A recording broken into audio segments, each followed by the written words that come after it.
अस्सलाम वालेकुम class. Class सब कैसे हैं? आप ठीक हैं? आज हम केमिस्ट्री क्लास 9 लेक्चर नंबर 2 की तरफ जा रहे हैं। Lecture number 2 discovery of proton का टॉपिक हम डिस्कस करेंगे। जी, टॉपिक का क्या नाम है? बोलो। Discovery of proton. अच्छा स्टूडेंट्स, याद होगा चैप्टर नंबर 2 का जब हमने स्टार्ट किया था, लेक्चर नंबर 1 में हमने ये बात की थी। आज लेक्चर 2 है तो लेक्चर 1 में हमने डिस्कवरी ऑफ इलेक्ट्रॉन की बात की थी। इलेक्ट्रॉन की डिस्कवरी के बाद जो सेकंड टॉपिक आता है वो डिस्कवरी ऑफ प्रोटॉन है। डिस्कवरी ऑफ प्रोटॉन जो है वो पॉजिटिव रेज की वजह से डिस्कवर हुआ। किसकी वजह से? बोलो। Positive raise. अब पॉजिटिव रेज क्या होती हैं? देखिए, ये आपके सामने ये डिस्चार्ज ट्यूब एक्सपेरिमेंट की तरह का ऑपरेटस है, लेकिन इसमें सिर्फ तब्दीली क्या है? लास्ट लेक्चर में अभी हमने ये बात की थी कि यहां पर जो आपको कैथोड नजर आ रहे हैं इट इज परफोरेटेड। कौन सा कैथोड है जी? परफोरेटेड, यानी जिसमें पोर्स हैं, छोटे छोटे सुराख हैं। ये एक्सपेरिमेंट एक्चुअली किसने किया था? गोल्डस्टीन ने। गोल्डस्टीन ने एक्सपेरिमेंट करते हुए एक काम ये किया कि कैथोड जो वो परफोरेटेड लगाया। अब जैसे ही इन दो इलेक्ट्रोड्स को बैटरी से अटैच किया तो एक तरफ जो एनोड वाला पोर्शन है वहां पॉजिटिव चार्ज, कैथोड पर नेगेटिव चार्ज। अब उसको दो तरह की रेज नजर आई। एक वो रेज जो एनोड से प्रोड्यूस होकर कैथोड की तरफ जा रही थी, और यही रेज वो थी जो उसके लिए काबिले यू कहने के हैरान कुन थी। उसको हैरान कर दिया। जी वजह क्या थी? भाई कैथोड रेस तो उस वक्त लोगों को पता थी वो कैथोड से प्रोड्यूस होती हैं, एनोड की तरफ जाती हैं। ये एनोड रेस नई किस्म की रेस थी जो एनोड से प्रोड्यूस होकर कैथोड की तरफ जाते हुए नजर आ रही हैं, और इवन के कैथोड की बैक साइड पर जाकर क्या प्रोड्यूस करती हैं? ग्लो प्रोड्यूस करती हैं। क्या बोलो भाई? ग्लो का मतलब होता है, अगर मैं उसको उर्दू में भी लिख दूं, चमक। यानी यहां पर चमक पैदा करती हैं ये रेस। यानी हम ये कह सकते हैं कि यहां पर जो आपके पास पॉजिटिव रेस थी वो यहां पर परफोरेटेड कैथोड की बैक साइड पर जाकर एक ग्लो प्रोड्यूस कर रही हैं। ये वो प्रूफ था जो कि गोल्डस्टीन के लिए बहुत ज्यादा नई बात थी, हैरान कुन बात थी। उसने मुख्तलिफ गैसेस पर जब ये एक्सपेरिमेंट किया गोल्डस्टीन ने, तो उसने डिफरेंट गैसेस के लिए डिफरेंट रिजल्ट सामने लेकर आया। मसलन हाइड्रोजन के लिए ऑक्सीजन, नाइट्रोजन, डिफरेंट गैसेस पर उसने एक्सपेरिमेंट किया। हाँ, ये भी याद रहे एक्सपेरिमेंट उसने 1886 में किया था। अब जब उसने रिजल्ट निकाला, रिजल्ट ये निकला कि हाइड्रोजन गैस ऐसी गैस है। कौन सी गैस? बोलो। Hydrogen gas. हाइड्रोजन गैस बोले, ऊंचा बोले, कौन सी गैस? बोलो। हाइड्रोजन गैस, ऑक्सीजन, नाइट्रोजन और इस तरह की बहुत सारी गैसेस पर उसने एक्सपेरिमेंट्स किए। हाइड्रोजन का रिजल्ट उसने निकाला कि इसका मैस सबसे कम है, लीस्ट मैस, और इसी तरह से चार्ज भी इसका सबसे कम है, लीस्ट चार्ज है। इसका मतलब है ये हाइड्रोजन आयन ऐसा आयन है जो सबसे लीस्ट चार्ज और लीस्ट मैस वाला है। अब इसका मतलब यह है कि इससे छोटा कोई और पार्टिकल अवेलेबल नहीं है। तो इसी चीज को सामने रखते हुए गोल्डस्टीन ने प्रोटॉन्स को डिस्कवर किया और उसने कहा कि ये सबसे छोटा पॉजिटिव चार्ज है जिसको प्रोटॉन का नाम दिया गया। पॉजिटिव चार्ज है इसके ऊपर, इसका कुछ ना कुछ मैथ्स भी होते हैं, वो मैथ्स आपको बुक से मिल जाएगा, उसको हम बाद में डिस्कस करते हैं। ये जब बात हुई सामने कि पॉजिटिव चार्ज भी आ गया और नेगेटिव चार्ज भी आ गया, कौन कौन सा है? बोलो भाई। और नेगेटिव चार्ज। भाई नेगेटिव चार्ज डिस्कवर किसने किया था? विलियम क्रूक्स ने। जब उसने क्या किया था जी? डिस्चार्ज ट्यूब एक्सपेरिमेंट किया। गोल्डस्टीन ने पॉजिटिव चार्ज डिस्कवर किया। साइंटिस्ट ने यह समझा कि नेगेटिव भी डिस्कवर हो गया, पॉजिटिव भी डिस्कवर हो गया, लिहाजा हमने एटम के तमाम पार्टिकल क्या कर लिए? डिस्कवर कर लिए। अब हमें मजीद पार्टिकल को डिस्कवर करने की जरूरत नहीं है। तो भाई साइंटिस्ट उस वक्त यही समझे कि हमें किसी और पार्टिकल की जरूरत नहीं, लेकिन वहां पर एक मुश्किल मौजूद थी। क्या भाई? मुश्किल। मुश्किल क्या थी? मुश्किल यह थी, एक दिन क्या हुआ, रदरफोर्ड जो कि एक बड़ा मशहूर साइंटिस्ट गुजरा है, बड़ी यूनिवर्सिटी का प्रोफेसर, डॉक्टर, रिसर्चर भी था, साइंटिस्ट भी था। ये एक दिन अपने ऑफिस में परेशान बैठा था।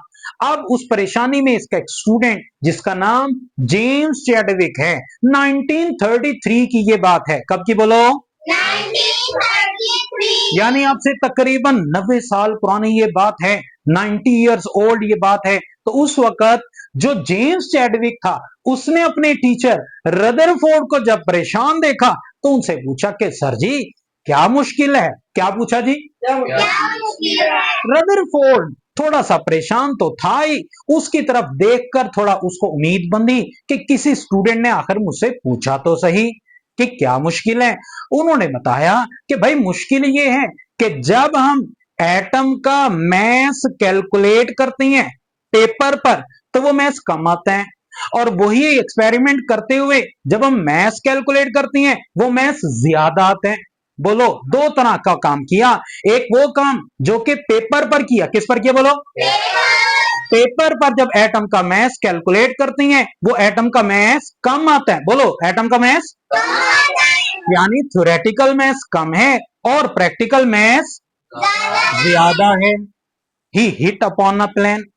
उसने इसी बात को जब जेम्स चैडविक के सामने रखा, चैडविक एकदम एक्टिव हो गया। उन्होंने कहा सर जी बात तो सामने है। कहते क्या बात? यह है कि इसका मतलब है अभी तक एटम में कोई ऐसा पार्टिकल है जो डिस्कवर नहीं हुआ। उन्होंने कहा बिल्कुल, मैं भी ऐसे ही सोच रहा हूं, लेकिन ये कौन डिस्कवर करेगा? ये बात जेम्स चैडविक ने कहा सर जी करके देखते हैं, मैं कोशिश करता हूं। और जेम्स चैडविक वाकई उसने छोटा सा एक अपरेटस इस्तेमाल करते हुए न्यूक्लियर रिएक्शन किया। न्यूक्लियर रिएक्शन के नतीजे में कुछ रेज प्रोड्यूस हुई। वो रेज ऐसी थी जिन पर कोई चार्ज नहीं था।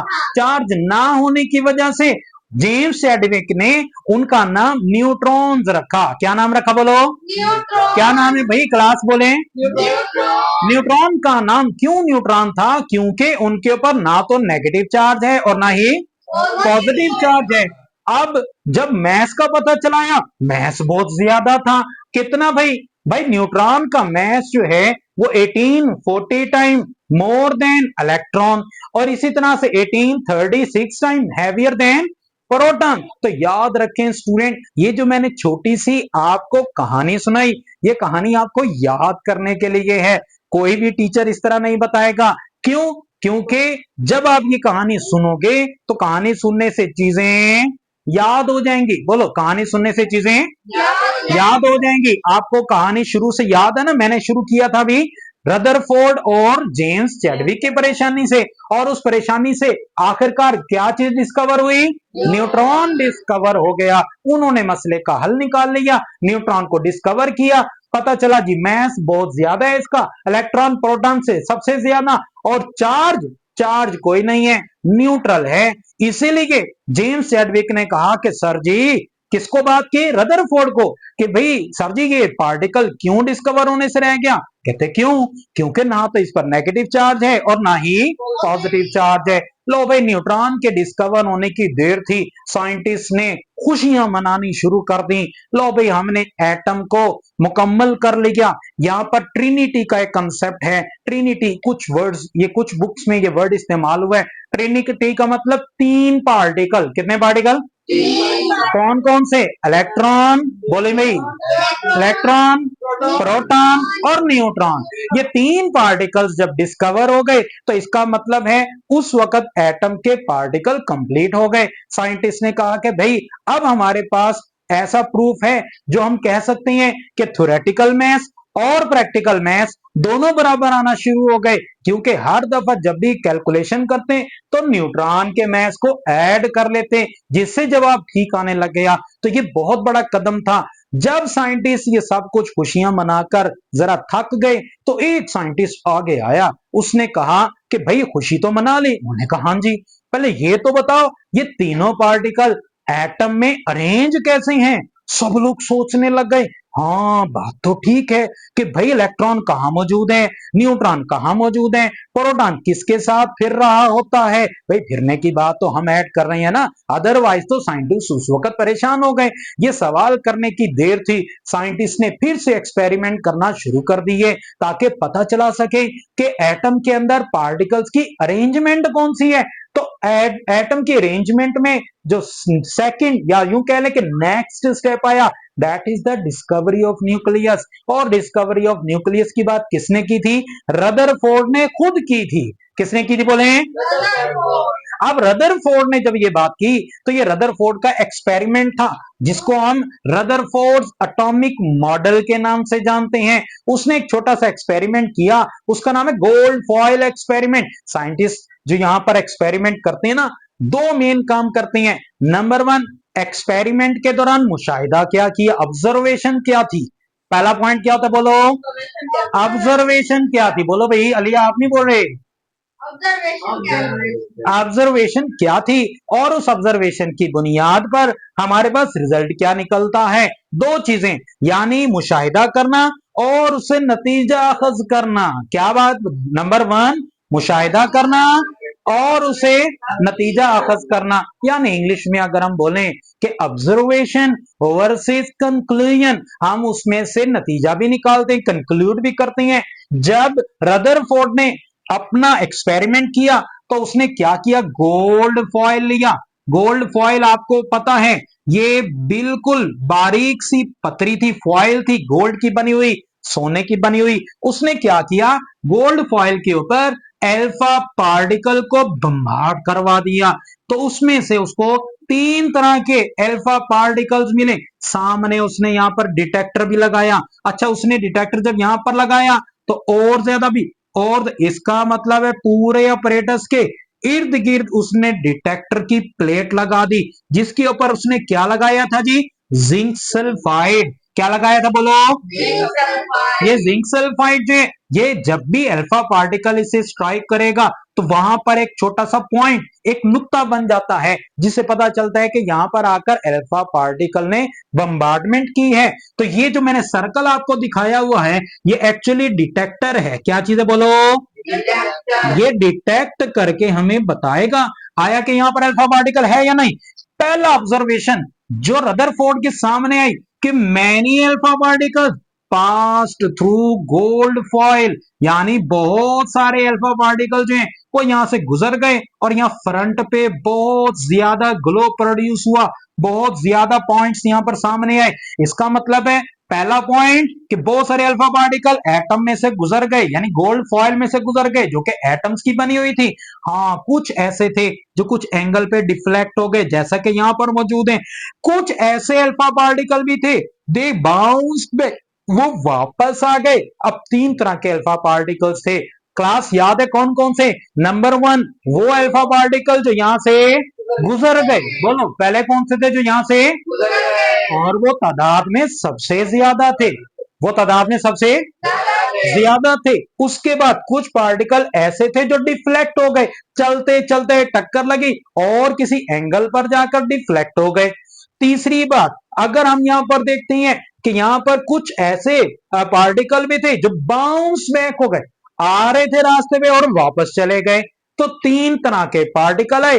पहली ऑब्जर्वेशन के मुताबिक मैनी अल्फा पार्टिकल पास, उसने इसका नतीजा क्या निकाला? देखें जी, ये पॉइंट है ऑब्जर्वेशन का। किसका पॉइंट है बोलो? ऑब्जर्वेशन से उसने कंक्लूजन क्या निकाला कि most of the space in the atom is empty.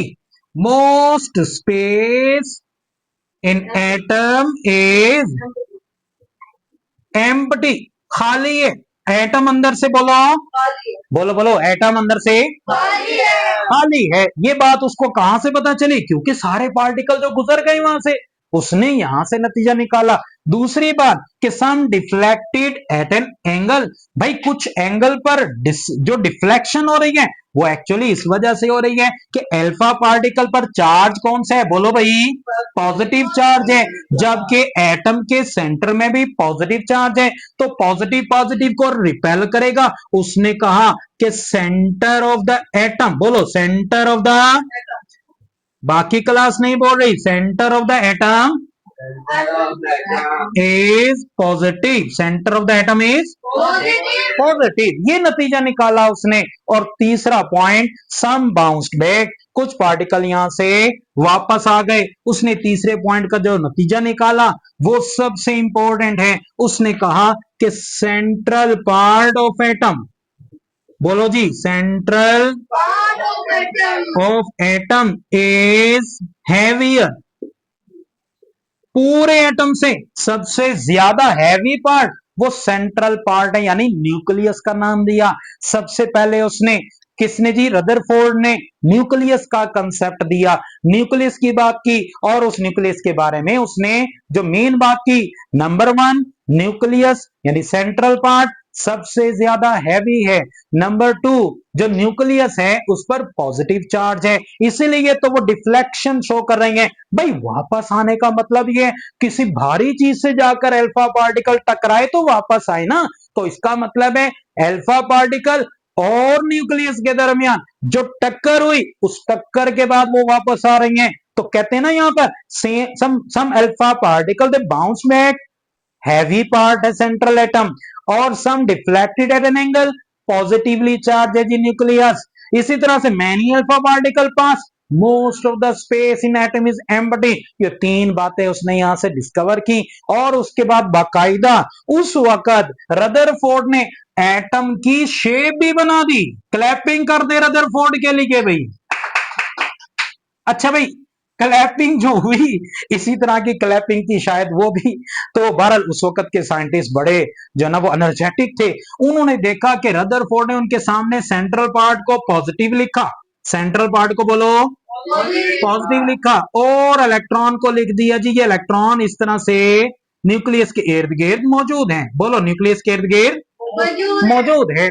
और उसने साथ एक और बात भी कर दी जो कि बहुत ज्यादा रेवोल्यूशनाइजिंग बात थी, यानी इनकलाबी बात थी। उसने ये भी कहा कि ये इलेक्ट्रॉन रिवॉल्व कर रहे हैं। जैसे ही घूमने वाली बात की, रिवॉल्विंग की बात की, तो साइंटिस्ट एक पीछे बैठा हुआ तो उसने हाथ खड़ा किया, उन्होंने कहा जी रदरफोर्ड साहब, मैंने कहा हाँ जी। कहने लगे ये इलेक्ट्रॉन जो घूम रही हैं इनको मुसलसल एनर्जी कहां से मिल रही है, आखिर पेट्रोल पर, सीएनजी पर, किसी चीज पर तो ये इलेक्ट्रॉन चलते होंगे। उन्होंने कहा हाँ जी चलते तो हैं, लेकिन इनको एनर्जी कहां से मिलती है। रदरफोर्ड साहब ऐसे थे, कहते पता नहीं। इस बात का जवाब रदरफोर्ड के पास नहीं था कि इलेक्ट्रॉन जो रिवॉल्व कर रहे हैं, रिवॉल्व करने को तमाम साइंटिस्ट मानते थे, लेकिन एनर्जी कहां से मिलती है इसका जवाब किसी के पास नहीं था। चलते हैं नेक्स्ट लेक्चर की तरफ, उसमें इसकी बात भी होगी। उस वक्त तक के लिए अल्लाह हाफिज।